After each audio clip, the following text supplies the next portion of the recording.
এই যে ঘুমানি, এই ঘুমানিটা জাহান্নামীদের ঘুমানি। এই ঘুমানিটা কিসের ঘুমানি? জাহান্নামের। রাসূল সাল্লাল্লাহু আলাইহি ওয়াসাল্লাম নিষেধ করেছেন।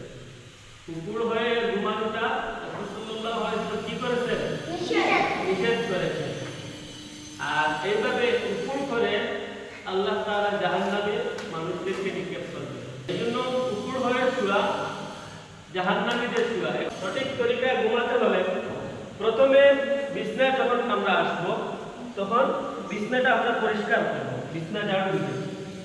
এরপরে ডান হাত ডান গালের নিচে দিয়ে ডান কাত হয়ে বিসমিল্লাহির রহমানির রহিম আল্লাহুম্মা বিসমিকা আমুতু ওয়া আহইয়া।